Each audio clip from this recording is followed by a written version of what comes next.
पुष्यभूति वर्धन ने या फिर नरवर्धन ने? तो राइट आंसर, करेक्ट आंसर क्या हो जाएगा बताएं जल्दी से। थानेश्वर में वर्धन वंश की स्थापना किसने की थी? तो यहाँ पे आपको चीजें ध्यान रखनी है कि थानेश्वर में जो वर्धन वंश की स्थापना है ये जो किया था, यहाँ पे ऑप्शन इसमें नहीं दिया गया है, प्रभाकर वर्धन ने किया था, है ना। किसने किया था? प्रभाकर वर्धन ने। ठीक है, लेकिन अगर आपसे केवल इतना पूछा जाए कि वर्धन वंश के संस्थापक कौन है, तो वर्धन वंश के जो संस्थापक हो जाएंगे कौन हो जाएंगे? पुष्यभूति। ठीक है, दोनों क्वेश्चन में अंतर है। थानेश्वर में वर्धन वंश की स्थापना किसने की थी? प्रभाकर वर्धन ने। और यहाँ पे केवल वर्धन वंश की स्थापना किसने की थी? तो पुष्यभूति वर्धन ने। ये दोनों फैक्ट आपको अच्छे तरीके से ध्यान रखना है। तो इस क्वेश्चन के अकॉर्डिंग जो राइट आंसर क्या हो जाएगा? डी होगा, क्योंकि यहाँ पे थानेश्वर में वर्धन वंश की स्थापना पूछा गया है। ठीक है, चलिए नेक्स्ट क्वेश्चन पे आते हैं। अगले क्वेश्चन पे, कदम्ब राज्य की स्थापना किसने की थी? आदित्य वर्मा, मयूर शर्मन, देवदत्त या फिर हर्षवर्धन? तो यहाँ पे आपको बताना है कदम्ब राज्य की स्थापना किसने की थी। और जितने लोग लाइव हैं सभी लोग कमेंट करते चलें और शेयर भी कर दें, है ना, क्योंकि बहुत इंपॉर्टेंट क्लास रहेगी। तो कदम्ब राज्य की स्थापना किसने की थी? आदित्य वर्मा ने, मयूर शर्मा ने, देवदत्त ने या फिर हर्षवर्धन ने? करेक्ट आंसर, राइट आंसर क्या हो जाएगा इसमें बताएं। तो ध्यान रखिएगा, इसकी जो स्थापना की थी किसने किया था? कदम्ब राज्य की स्थापना जो किया था मयूर शर्मन ने किया था। किसने किया था? मयूर शर्मन ने किया था। तो राइट आंसर हो जाएगा इसका बी हो जाएगा। और कन्नौज क्या थी? इनकी राजधानी थी। राजधानी क्या थी इनकी? कन्नौज ही थी।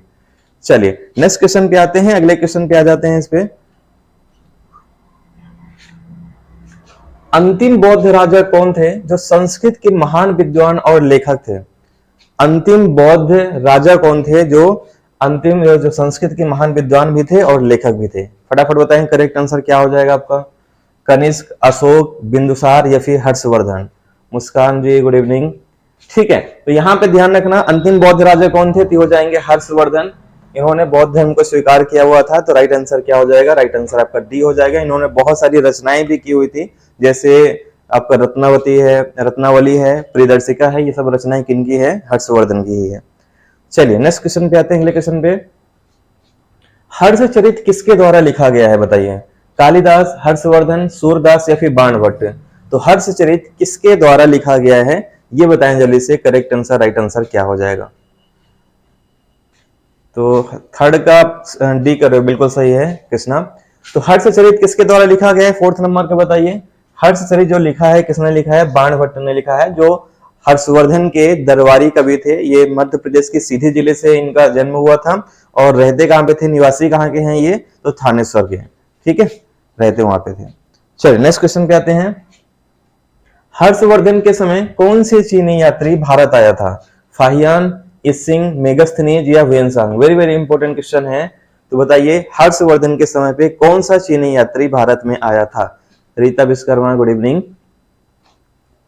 तो ध्यान रखिएगा, हर्षवर्धन के समय जो चीनी यात्री भारत में आया हुआ था कौन था आपका? ये वेनसांग है, जो लगभग 630 ईसा पूर्व में भारत में आया था और 15 साल तक भारत में रहा था, लगभग 645 ईस्वी तक। तो राइट आंसर क्या हो जाएगा? राइट आंसर आपका डी हो जाएगा इसमें। ठीक है, चालुक्य राजा पुलकेशिन द्वितीय को किसने पराजित किया था? महेंद्र वर्मन फर्स्ट, नरसिंह वर्मन फर्स्ट, परमेश्वर वर्मन फर्स्ट या फिर परांतक फर्स्ट?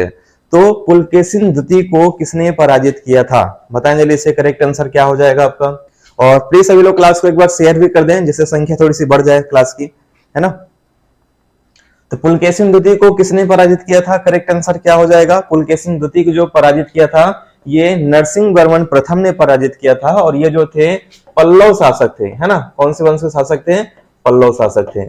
तो ये भी आपको अच्छे तरीके से ध्यान रखना है। राइट आंसर क्या हो जाएगा? राइट आंसर आपका बी हो जाएगा। चलिए नेक्स्ट क्वेश्चन पे आते हैं। बिल्कुल सही है। किस व्यक्ति को द्वितीय अशोक कहा जाता है? द्वितीय अशोक किसे कहते हैं? समुद्रगुप्त को, अकबर को, स्कंदगुप्त को या फिर हर्षवर्धन को? किसे द्वितीय अशोक कहा जाता है? करेक्ट आंसर, राइट आंसर क्या हो जाएगा बताइए। द्वितीय अशोक किसे कहा जाता है? तो यहाँ पे आपको ध्यान रखना है कि द्वितीय अशोक जो कहा जाता है ये बिल्कुल सही है। राइट आंसर आप कृष्णा ने क्या किया है? बी किया है। नहीं, सेवंथ का राइट आंसर डी हो जाएगा। हर्षवर्धन को ही द्वितीय अशोक कहा जाता है, क्योंकि इन्होंने भी भारत के बहुत सारे क्षेत्रों पे अपना अधिकार हासिल किया था, विजय प्राप्त की हुई थी। तो राइट आंसर क्या हो जाएगा? डी हो जाएगा इसमें। ठीक है, चलिए बढ़ते हैं नेक्स्ट क्वेश्चन की तरफ, अगले क्वेश्चन पे आ जाते हैं। बिल्कुल सही है रीता, डी होगा इसका। नेक्स्ट, बाणभट्ट किस सम्राट के राज दरबारी कवि थे? समुद्रगुप्त, अकबर, स्कंदगुप्त या फिर हर्षवर्धन? तो बाणभट्ट किसके दरबारी कवि थे ये बताएं जल्दी से। राइट आंसर, करेक्ट आंसर क्या हो जाएगा? किसके दरबारी कवि थे बाणभट्ट? तो अभी अभी मैंने ही बताया आप लोग को किनके समय पे जो दरबारी कवि थे कौन थे? हर्षवर्धन के समय पे बाणभट्ट ही थे। तो राइट आंसर क्या हो जाएगा? डी हो जाएगा इसमें आपका। इसके अलावा आपको ये भी ध्यान रखना है कि जो भर्तृहरि थे, ठीक है, तो भर्तृहरि भी जो थे किनके दरबारी कवि थे? तो हर्षवर्धन के ही दरबारी कवि थे। तो ये भी फैक्ट आपको ध्यान रखना है, हो सकता है एग्जाम में पूछ लिया जाए क्योंकि मध्य प्रदेश से रिलेटेड है। ठीक है, नेक्स्ट, हर्ष तथा पुलकेशिन द्वितीय के मध्य हुए संघर्ष की जानकारी हमें कहां से मिलती है? एहोल अभिलेख, हाथी गुम्फा अभिलेख, दसपुर अभिलेख या फिर सुपिया अभिलेख? तो हर्ष और पुलकेशिन द्वितीय के बीच में जो युद्ध हुआ था इसकी जानकारी हमें कहां से मिलती है ये बताएं जल्दी से। राइट आंसर, करेक्ट आंसर क्या हो जाएगा? सभी लोग बताएं करेक्ट आंसर क्या होगा आपका। तो ध्यान रखिएगा, हर्ष तथा पुलकेशिन द्वितीय के बीच में जो लड़ाई हुई थी ना, इसकी जानकारी हमें मिलती है एहोल अभिलेख से। और ये किसने लिखा था? तो रवि कीर्त ने। रवि कीर्त ने एहोल अभिलेख लिखा हुआ था और इसी में हमें जानकारी मिलती है कि पुलकेशिन द्वितीय ने हर्ष को पराजित कर दिया था। ठीक है, तो साउथ मूवी फैन, चलो ठीक है। तो राइट आंसर क्या हो जाएगा इसका? आपका ए इसका बिल्कुल करेक्ट आंसर होगा। नेक्स्ट, प्रतापशील, हूढ़ केसरी या फिर महाराजा धीराज की उपाधि किसने धारण की थी? राज्यवर्धन ने, आदित्यवर्धन ने, पुष्यभूतिवर्धन ने या फिर प्रभाकर वर्धन ने? तो बताएं जल्दी से। प्रतापशील, हूढ़ केसरी और महाराजा धीराज की उपाधि किसने धारण किया हुआ था? तो देखिए, यह जो उपाधि धारण किया था किसने धारण किया था? प्रभाकर वर्धन ने धारण किया था, जो हर्षवर्धन के पिताजी थे, है ना। तो राइट आंसर क्या हो जाएगा? राइट आंसर आपका डी इसका बिल्कुल करेक्ट आंसर हो जाएगा। और थानेश्वर के वर्धन वंश के संस्थापक कौन है? प्रभाकर वर्धन, जो पहला क्वेश्चन था आपका। ठीक है, तो बिल्कुल सही है। आप इसमें डी जो कर रहे हैं, डी सबका सही है इसमें। सम्राट हर्ष ने अपनी राजधानी कहां स्थानांतरित की थी बताइए? प्रयाग, दिल्ली, कन्नौज या फिर राजगृह? तो हर्षवर्धन ने अपनी राजधानी कहां पे स्थानांतरित की थी, कहां पे बदली थी ये बताएं जल्दी से। राइट आंसर, करेक्ट आंसर क्या हो जाएगा इसमें? प्रकाश ने डी किया है, बिल्कुल सही है प्रकाश, वेरी गुड। चलिए, तो ध्यान रखिएगा, हर्षवर्धन पहले जो राजधानी क्या थी? थानेश्वर थी, लेकिन जैसे जैसे समय बदलता गया कन्नौज यहाँ पे ज्यादा विकसित होता गया। ठीक है, तो ये प्रमुख व्यापारिक केंद्र भी था कन्नौज। और दूसरा कारण ये था कि इनकी जो बहन थी राजश्री, ठीक है, आगे इनके बारे में पढ़ेंगे अभी आज ही क्लास में। तो राजश्री को जो शासन दिया गया था आपका मौखरी वंश का, उनकी जो राजधानी क्या थी? कन्नौज ही थी। तो इसलिए वो दोनों मिलकर ये राज्य को चलाते थे, इसलिए उन्होंने राजधानी क्या बदल दिया? कन्नौज कर दिया। चलिए नेक्स्ट क्वेश्चन पे आते हैं, अगले क्वेश्चन पे। वेनसांग ने किसे शिलादित्य कहा है? चंद्रगुप्त मौर्य को, अशोक को, बिंदुसार को या फिर हर्षवर्धन को? तो वेनसांग ने शिलादित्य किसे कहा है बताएं? करेक्ट आंसर क्या हो जाएगा आपका? तो यहाँ पे आपको ध्यान रखना है, शिलादित्य की जो उपाधि यहाँ पे दी है किसने? वेनसांग ने दिया है। किसको दिया है? हर्षवर्धन को दिया हुआ है। तो राइट आंसर क्या हो जाएगा? राइट आंसर आपका डी इसका बिल्कुल करेक्ट आंसर हो जाएगा। ठीक है, नेक्स्ट, गुप्त वंश के पश्चात उत्तर भारत के बड़े भाग का पुनर्गठन किसने किया है? राज्यवर्धन ने, आदित्यवर्धन ने, पुष्यभूतिवर्धन ने या फिर हर्षवर्धन ने? तो गुप्त काल के बाद मान चलिए कि जो उत्तर भारत के बहुत सारे क्षेत्रों को अपने मिला लिया है, विजय प्राप्त किया है, किसने किया है बताएं? तो यहाँ पे आपको ध्यान रखना है, ये जो है आपके हर्षवर्धन ही है। और इनको ध्यान रखिएगा, अंतिम हिंदू सम्राट के नाम से भी इनको जाना जाता है। तो अगर ये भी एग्जाम में पूछ लिया जाए कि अंतिम हिंदू सम्राट किसे कहा जाता है, तो किसे कहा जाता है? हर्षवर्धन को। ठीक है, चलिए नेक्स्ट क्वेश्चन पे आते हैं। हालांकि ये उपाधि इनके लिए सही नहीं है, क्योंकि तो इन्होंने केवल उत्तर भारत के क्षेत्रों को ही जीता हुआ था, ना कि दक्षिण भारत के क्षेत्रों को। तो केवल एक पार्ट जीतने से सम्राट नहीं कहे जाएंगे, लेकिन फिर भी इनको उपाधि दी गई है। चलिए नेक्स्ट क्वेश्चन पे आते हैं। बंगाल का कौन सा शासक हर्ष का समकालीन था?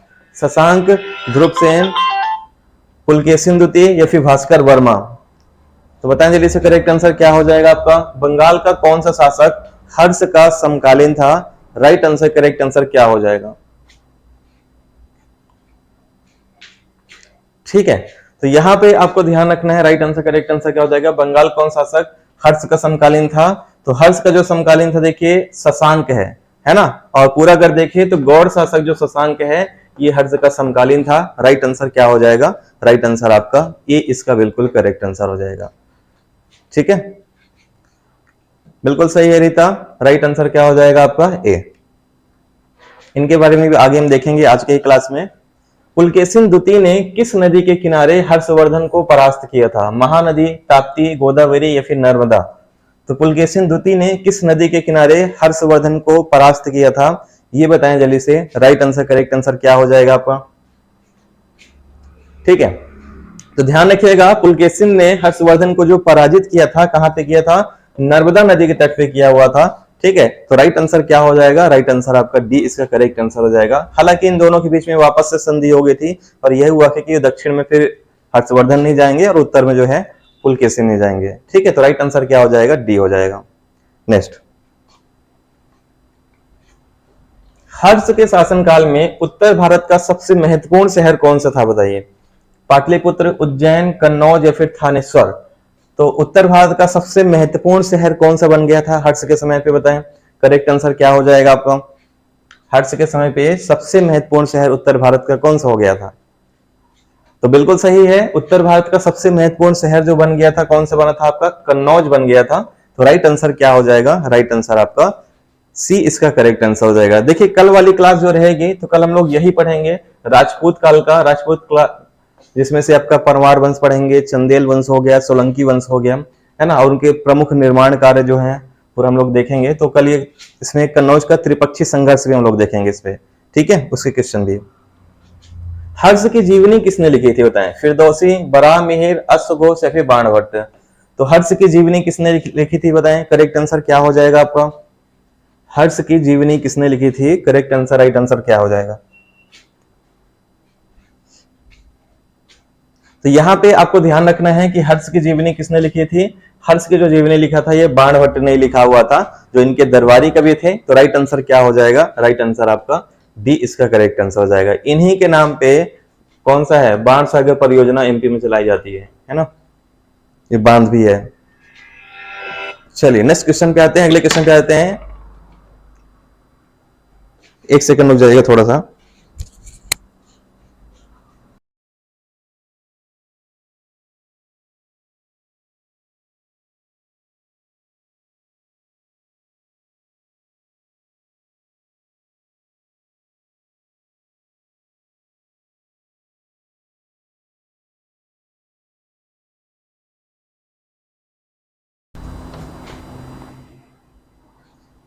तो अगला क्वेश्चन है आपका, हर्षवर्धन अपनी धार्मिक सभा कहां पर किया करता था, बताएं। हर्षवर्धन अपनी धार्मिक सभा कहां पे किया करता था? पाटलिपुत्र, कन्नौज, वाराणसी या फिर प्रयागराज? बताएं करेक्ट आंसर क्या हो जाएगा आपका?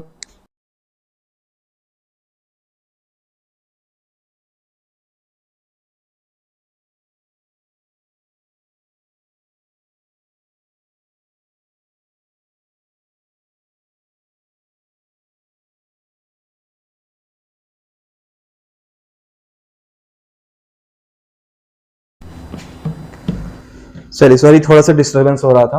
हर्षवर्धन अपनी धार्मिक सभा कहां पे किया करता था? तो ध्यान रखिएगा, यहां पे जो आपका किया करता था कहां पे? पाटलिपुत्र, कन्नौज, वाराणसी या प्रयाग? तो ध्यान रखिएगा, राइट आंसर क्या हो जाएगा? राइट आंसर हो जाएगा आपका ये प्रयाग में, है ना, यानी कि इलाहाबाद में। तो राइट आंसर क्या हो जाएगा? राइट आंसर डी हो जाएगा।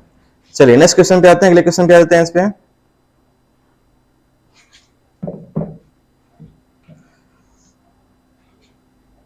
वर्धन वंश की राजधानी थानेश्वर वर्तमान में किस राज्य में स्थित है? उत्तर प्रदेश, हरियाणा, मध्य प्रदेश या फिर महाराष्ट्र? तो बताएं थानेश्वर वर्तमान में, रेखा गुड इवनिंग, कहां पे आता है बताएं थानेश्वर? राइट आंसर क्या हो जाएगा आपका? थानेश्वर वर्तमान में किस राज्य में स्थित है? करेक्ट आंसर क्या हो जाएगा? तो थानेश्वर जो वर्तमान में है किस राज्य में आता है? तो ध्यान रखना, थानेश्वर वर्तमान में कहां पे आ जाएगा? महाराष्ट्र राज्य में आ जाएगा। तो राइट आंसर क्या हो जाएगा? राइट आंसर हो जाएगा आपका डी इसका करेक्ट आंसर हो जाएगा आपका। ठीक है, चले बढ़े आगे, नेक्स्ट क्वेश्चन पे आ जाए। हर्षवर्धन की बहन राजश्री का विवाह किसके साथ हुआ था? शक शासक रुद्रदामन, मौखरी नरेश गृहवर्मा, वाकाटक नरेश विंध्य शक्ति या मैत्रक नरेश भट्टारक? तो हर्षवर्धन की बहन राजश्री का विवाह किनके साथ हुआ था, ये बताएं जल्दी से। राइट आंसर करेक्ट आंसर क्या हो जाएगा? बिल्कुल सही है रीता, हरियाणा नहीं आएगा, थानेश्वर जो आता है आपका महाराष्ट्र में आ जाएगा। ठीक है, तो हर्षवर्धन की बहन राजश्री का विवाह किसके साथ हुआ था? तो ध्यान रखना, ये जो विवाह हुआ था किनके साथ हुआ था? तो मौखरी शासक गृहवर्मा के साथ हुआ था। तो राइट आंसर क्या हो जाएगा? राइट आंसर आपका बी इसका करेक्ट आंसर हो जाएगा। इसमें मैं आपको थोड़ा सा यहाँ पे बता देता हूं। देखिए, एक तो पहले जो थे प्रभाकर वर्धन थे, ठीक है, इनके दो पुत्र थे, एक का नाम क्या है? राज्यवर्धन, ठीक है, और दूसरे का नाम क्या है? हर्षवर्धन।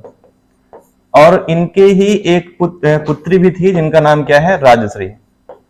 और राजश्री का विवाह किनके साथ हुआ है? मौखरी वंश के साथ साथ गृहवर्मा के साथ। ठीक है, तो ये इतना आपको ध्यान रखना है, हो सकता है एग्जाम में पूछ ले। ठीक है, चलिए नेक्स्ट क्वेश्चन पे आते हैं, अगले क्वेश्चन पे आ जाते हैं। इस पे हर्षवर्धन के बड़े भाई राज्यवर्धन की हत्या किसने की थी? मालवा नरेश देवगुप्त ने, गौड़ शासक शशांक ने, मैत्रक नरेश भट्टारक ने, या फिर इनमें से कोई नहीं? तो बड़े भाई राज्यवर्धन की हत्या किसने की थी, ये बताएं जल्दी से। करेक्ट आंसर, राइट आंसर क्या हो जाएगा आपका? तो यहां पे आपको ध्यान रखना है कि बड़े भाई राज्यवर्धन की जो हत्या किया था किसने किया था? तो ये किया था गौड़ शासक शशांक ने किया हुआ था। किसकी सहायता से किया था? तो मालवा नरेश देवगुप्त की सहायता से शशांक ने हर्षवर्धन के बड़े भाई राज्यवर्धन की हत्या कर दी थी। ठीक है, तो इसी का बदला फिर कौन लेगा? इसका बदला लेंगे इनके छोटे भाई हर्षवर्धन। चलिए नेक्स्ट क्वेश्चन पे आते हैं, अगले क्वेश्चन पे आ जाते हैं। बिल्कुल सही है रीता, रेखा, प्रकाश, कृष्णा, सबका सही है। हर्षवर्धन ने 606 ईस्वी में हर्ष संवत की स्थापना किस उपलक्ष्य में की थी? राज्यारोहण के उपलक्ष्य में, कन्नौज पर अधिकार, सिंध विजय के उपलक्ष्य में, या फिर पूर्वी भारत के विजय पर? तो हर्षवर्धन ने 606 ईस्वी में हर्ष संवत की स्थापना किस उपलक्ष्य में की थी, ये बताएं जल्दी से। राइट आंसर, करेक्ट आंसर क्या हो जाएगा? अच्छा ये बताइए, आज आप लोग करंट अफेयर की क्लास के लिए रेडी हैं क्या? 10 बजे 10 बजे आज रात को करंट अफेयर की बहुत इंपॉर्टेंट क्लास रहेगी, जिसमें हम लोग जनवरी से लेके पूरा मई तक का जो 6 महीने का करंट अफेयर है वो पूरा हम लोग कवर करेंगे डिटेल के साथ पूरा। ठीक है, तो अगर आप लोग रेडी रहते हैं, आप लोग चाहते हैं, तो 10 बजे भी आप लोग क्लास में जरूर आइएगा, है ना। लिंक मिले या ना मिले, चैनल का नाम सबको पता है, आदर्श आईएएस एकेडमी, तो आप लोग वहां से चैनल से ही आ जाया करिए। तो 606 ईस्वी में हर्ष संवत की स्थापना किस उपलक्ष्य में की थी? तो ये क्या था? राज्यारोहण। जब इनका राज्याभिषेक हुआ था उसी समय पे उन्होंने हर्ष संवत की शुरुआत की थी। तो राइट आंसर हो जाएगा ये, इसका करेक्ट आंसर होगा। नेक्स्ट, कन्नौज किस प्रदेश में स्थित है बताइए? उत्तर प्रदेश, हरियाणा, मध्य प्रदेश, या फिर पंजाब? तो कन्नौज किस प्रदेश में स्थित है बताएं। करेक्ट आंसर, राइट आंसर क्या हो जाएगा आपका? कन्नौज किस प्रदेश में स्थित है? करेक्ट आंसर क्या हो जाएगा? तो ध्यान रखिएगा, कन्नौज कहां पे स्थित है? तो कन्नौज जो स्थित है, राइट आंसर हो जाएगा आपका उत्तर प्रदेश में कन्नौज आता है। करेक्ट आंसर क्या हो जाएगा? राइट आंसर आपका ए हो जाएगा। ए ऑप्शन इसका बिल्कुल करेक्ट आंसर हो जाएगा। ठीक है, हाँ बिल्कुल सही है, यूपी में आएगा। नेक्स्ट, वेनसांग के अनुसार भारत में सूती वस्त्रों के उत्पादन का सबसे प्रसिद्ध नगर कौन सा है? वाराणसी, मथुरा, पाटलिपुत्र, या फिर कांची? तो बताएं जल्दी से, भारत में सूती कपड़ों के उत्पादन का प्रसिद्ध केंद्र कौन सा था वेनसांग के अनुसार? ये बताइए। राइट आंसर, करेक्ट आंसर क्या हो जाएगा? हिस्ट्री नहीं पढ़ना चाह रहे हैं क्या बाकी लोग? बहुत कम संख्या इसमें दिख रही है आज मुझे, जबकि ये इंपॉर्टेंट क्लास है, ये टॉपिक भी बहुत इंपॉर्टेंट है। तो यहाँ पे ध्यान रखिएगा, सूती कपड़ों के उत्पादन का सबसे प्रसिद्ध नगर कौन सा है? ये मथुरा है। तो राइट आंसर क्या हो जाएगा? राइट आंसर आपका बी। और ये जैन मूर्ति कला का प्रसिद्ध केंद्र भी है ये मथुरा। तो राइट आंसर हो जाएगा बी। चलिए नेक्स्ट क्वेश्चन पे आते हैं, अगले क्वेश्चन पे। बिल्कुल सही है, वेरी गुड, सभी का सही है। कवि बाणभट्ट जो निवासी थे, कहाँ के निवासी थे? पाटलिपुत्र के, सीधी के, थानेश्वर के, या फिर सागर के? तो यहाँ पे जन्म स्थान नहीं बताना है, कहाँ पे रहते थे ये बताना है। तो कहाँ के निवासी थे ये? तो ये थानेश्वर के निवासी थे। रहते कहाँ पे थे? थानेश्वर में, लेकिन जन्म कहाँ हुआ था? मध्य प्रदेश के सीधी जिले में इनका जन्म हुआ था। तो राइट आंसर क्या हो जाएगा? राइट आंसर आपका सी हो जाएगा। तो ये फैक्ट आपको ध्यान रखना है इस पे। नेक्स्ट, नागानंद के रचनाकार कौन है बताइए? नागानंद के रचनाकार कौन है? बाणभट्ट, हर्षवर्धन, भवभूति, या फिर भास? तो बताएं जल्दी से, नागानंद के रचनाकार कौन है? राइट आंसर, करेक्ट आंसर क्या हो जाएगा आपका? नागानंद के रचनाकार कौन है? तो ध्यान रखिएगा कि नागानंद के जो रचनाकार है कौन हो जाएंगे? इसके जो रचनाकार हैं हर्षवर्धन हो जाएंगे। और इसके अलावा भी आपको ध्यान रखना है कि रत्नावली, है ना, और प्रियदर्शिका, ये तीन जो प्रसिद्ध रचनाएं हैं, किनकी रचना है? तो ये हर्षवर्धन की रचना है, प्रियदर्शिका और यहाँ पे रत्नावली, नागानंद। ठीक है, हालांकि कहा जाता है कि हर्षवर्धन ने ये नहीं लिखा हुआ था, किसी से लिखवाया हुआ था, एक धावक से, और फिर अपना नाम उसने कर लिया था। लेकिन फिर भी आपको यहाँ पे इनकी रचना पूछ जाए तो यही है। चलिए अगले क्वेश्चन पे आते हैं। हर्षवर्धन ने 2 धार्मिक सम्मेलनों का आयोजन किया था, कन्नौज व प्रयाग में, प्रयाग थानेश्वर, थानेश्वर बल्लभी, बल्लभी प्रयाग में। हर्षवर्धन ने 2 धार्मिक सम्मेलनों जो आयोजन किया था, तो कहां पे किया था बताएं? करेक्ट आंसर, राइट आंसर क्या हो जाएगा आपका? ठीक है, तो ध्यान रखिएगा, हर्षवर्धन ने यहाँ पे धार्मिक सम्मेलनों का जो आयोजन किया था, तो कहां पे किया था? ये किया था कन्नौज में और प्रयाग में किया था, यानी यूपी में ही दोनों थे। तो राइट आंसर क्या हो जाएगा? राइट आंसर आपका ए हो जाएगा। ठीक है, चलिए ये मान के चलिए कि मैं आपको जितने इंपॉर्टेंट क्वेश्चन है केवल वही करा रहा हूं, जो फालतू के क्वेश्चन है जो एग्जाम में नहीं आने हैं उन सबको मैं नहीं करा रहा हूं। छांट के पूरे क्वेश्चन यहाँ पे रखे गए हैं जो एग्जाम में पूछे गए हैं पूरे। गुर्जरों को किसने पराजित किया था? प्रभाकर वर्धन ने, राज्यवर्धन ने, हर्षवर्धन ने या फिर शशांक ने? तो गुर्जरों को किसने पराजित किया था बताएं जल्दी से, करेक्ट आंसर क्या हो जाएगा? और मैं जो टॉपिक आपको पढ़ा दे रहा हूं क्वेश्चन के लिए, आपको किसी भी किताब से पढ़ने की जरूरत नहीं पड़ेगी, चाहे किरण हो, चाहे लूसेंट हो, चाहे घटना चक्र हो, आप कुछ मत पढ़िए, ऑब्जेक्टिव के लिए तो मत पढ़िए, है ना, क्योंकि मैं सब करा दे रहा हूं उन सभी किताबों से। हाँ, टेस्ट सीरीज जितना आपको लगाना है वो टेस्ट सीरीज लगाइए, हो सकता है वहां पे कुछ नए क्वेश्चन मिल जाए, बाकी आपको किताबों में आपको नहीं मिलेंगे जो अच्छे क्वेश्चन है। तो गुर्जरों को किसने पराजित किया था? तो ये किया था हर्षवर्धन ने। राइट आंसर क्या हो जाएगा? राइट आंसर आपका सी हो जाएगा। वो सारे क्वेश्चन में यहाँ पे आपको इंक्लूड रखा हूं क्लास में। हर्षवर्धन को किसने हराया था बताएं? शशांक, देवगुप्त, गृहवर्मा या फिर पुलकेशिन द्वितीय? तो हर्षवर्धन को किसने पराजित किया था ये बताइए। राइट आंसर, करेक्ट आंसर क्या हो जाएगा आपका? हर्षवर्धन को किसने पराजित किया था? तो हर्षवर्धन को जो पराजित किया था, किसने पराजित किया था? पुलकेशिन द्वितीय ने पराजित किया था। किस नदी के तट पे पराजित किया था? नर्मदा नदी के तट पे। कौन से अभिलेख में इसका वर्णन किया गया है? एहोल अभिलेख में। किसने लिखा है? रवि कीर्ति ने। ये चारों फैक्ट आपको अच्छे तरीके से ध्यान रखने हैं। ठीक है, नेक्स्ट। हर्षवर्धन ने अपनी पुत्री का विवाह किससे कराया? शशांक, देवगुप्त, गृहवर्मा या फिर ध्रुवसेन द्वितीय? तो हर्षवर्धन ने अपनी पुत्री का विवाह किससे कराया था बताएं? करेक्ट आंसर, राइट आंसर क्या हो जाएगा आपका? हर्षवर्धन ने अपनी पुत्री का विवाह किससे कराया था? करेक्ट आंसर, राइट आंसर क्या हो जाएगा बताएं? तो यहां पे आपको ध्यान रखना है कि हर्षवर्धन ने अपनी पुत्री का जो विवाह कराया था तो किससे कराया था? तो ये कराया था ध्रुवसेन द्वितीय से कराया था। तो राइट आंसर क्या हो जाएगा? डी। और ये भी आपको ध्यान रखना कि कौन से वंश से रिलेटेड है ये? तो मैत्रक वंश से रिलेटेड है। अगर आपसे वंश पूछ लिया जाए तो कौन से वंश है? मैत्रक वंश। ठीक है, हाँ, तो राइट आंसर आपका हो जाएगा डी। किस चीनी यात्री को वर्तमान शाक्य मुनि एवं यात्रियों में राजकुमार कहा जाता है? यात्रियों में राजकुमार और वर्तमान शाक्य मुनि किसे कहते हैं? फाहियान को, वेनसांग को, इत्सिंग को या फिर मेगस्थनीज को? किसे कहा जाता है? फटाफट बताएं। करेक्ट आंसर, राइट आंसर क्या हो जाएगा आपका? किस चीनी यात्री को वर्तमान में शाक्य मुनि और क्या कहा जाता है? यात्रियों में राजकुमार? तो राइट आंसर क्या हो जाएगा? वेनसांग को, है ना। ये बहुत टाइम तक यहाँ पे रहे हैं, लगभग मान चलिए कितने 15 वर्ष तक यहाँ पे रहे हैं वेनसांग। ठीक है, तो राइट आंसर क्या हो जाएगा? राइट आंसर हो जाएगा इसमें आपका बी। चलिए नेक्स्ट क्वेश्चन पे आते हैं, अगले क्वेश्चन पे आ जाते हैं इस पे। Very good Krishna, right answer 31 का क्या हो जाएगा? बी। वेनसांग भारत में कितने वर्ष रहा था? 12 वर्ष, 13 वर्ष, 14 वर्ष या 15 वर्ष? वेनसांग भारत में कितने वर्ष रहा था ये बताएं जल्दी से। करेक्ट आंसर, राइट आंसर क्या हो जाएगा आपका? वेनसांग भारत में कितने वर्ष रहा था? तो ध्यान रखिएगा, वेनसांग जो भारत में रहा था कितने वर्ष रहा था? 15 वर्ष रहा था। मैंने अभी अभी आपको बताया 630 में आए थे और कब तक रहे थे? 645 तक। ठीक है, तो करेक्ट आंसर क्या हो जाएगा? राइट आंसर आपका डी हो जाएगा। नेक्स्ट, किस महासभा की अध्यक्षता वेनसांग ने की थी बताइए? प्रयाग की, कन्नौज का, वाराणसी का या फिर उज्जैन का? तो किस महासभा की अध्यक्षता वेनसांग ने की थी? करेक्ट आंसर क्या होगा? और आज रात को 10 बजे वाली क्लास कोई भी मत भूलिएगा क्लास लेने से लिए, क्योंकि बहुत इंपॉर्टेंट क्लास रहेगी। करंट अफेयर का पिछले 6 महीने का रहेगा, पूरा डिटेल के साथ में कराऊंगा इसमें आपको। तो किस महासभा की अध्यक्षता वेनसांग ने की थी? तो ये जो किया था राइट आंसर हो जाएगा कन्नौज की अध्यक्षता किया था। राइट आंसर क्या हो जाएगा? राइट आंसर हो जाएगा बी, है ना। चलिए, और ये वेनसांग के सम्मान में ही ये सभा का आयोजन भी किया गया था। नेक्स्ट, हर्षवर्धन के दरबार से संबंधित नहीं थे। कौन इससे संबंधित नहीं है? बाणभट्ट, कालिदास, भर्तृहरि या फिर मयूर? तो कौन है जो हर्षवर्धन के दरबार से संबंधित नहीं है ये फटाफट बताएं। राइट आंसर, करेक्ट आंसर क्या हो जाएगा आपका? तो यहाँ पे आपको ध्यान रखना है, हर्षवर्धन के दरबार से जो संबंधित नहीं रहे हैं, कौन नहीं रहे हैं, ये कालिदास नहीं रहे हैं, क्योंकि कालिदास चंद्रगुप्त विक्रमादित्य के 9 रत्न में से एक थे। ठीक है, तो राइट आंसर क्या हो जाएगा, राइट आंसर हो जाएगा बी। बाकी सभी जो है हर्षवर्धन के दरबारी कवि थे। अगले क्वेश्चन पे आते हैं, नेक्स्ट क्वेश्चन पे, भारतीय स्वच्छता प्रेमी है ये किसने कहा था?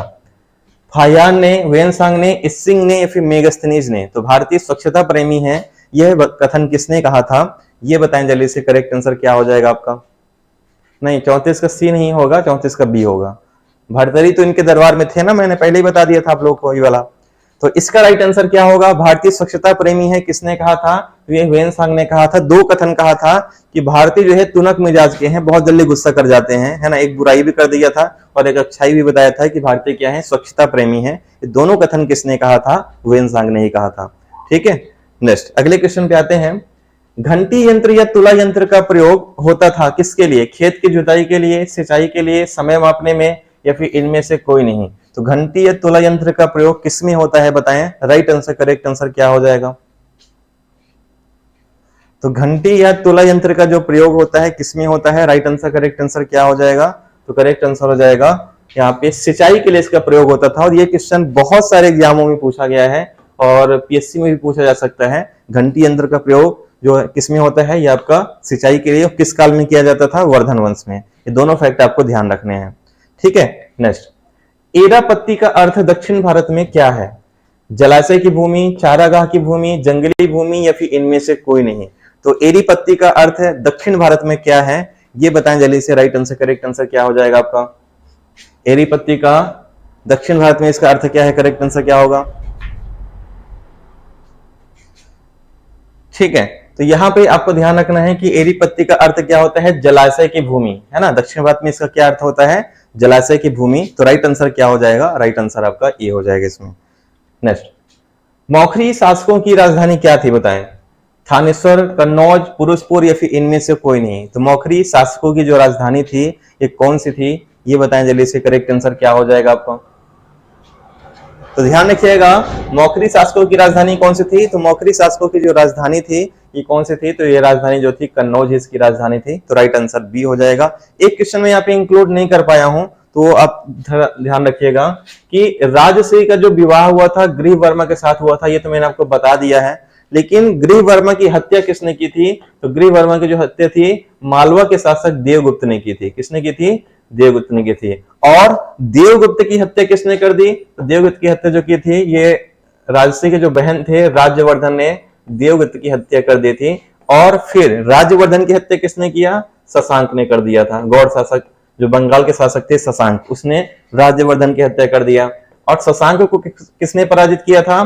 तो शशांक को फिर पराजित किया था हर्षवर्धन ने। हालांकि हर्षवर्धन ने इनको मृत्यु नहीं दिया था, शशांक को मारा नहीं था, है ना, लेकिन इनको पराजित जरूर कर दिया था जो उन्होंने कसम खाई होती। तो ये फैक्ट आपको एक दूसरे से लिंक है, तो आपको अच्छे तरीके से ध्यान रखना है पूरा। ठीक है, ये सारे फैक्ट। चलिए नेक्स्ट क्वेश्चन पे आते हैं, अगले क्वेश्चन पे आ जाते हैं। इस पे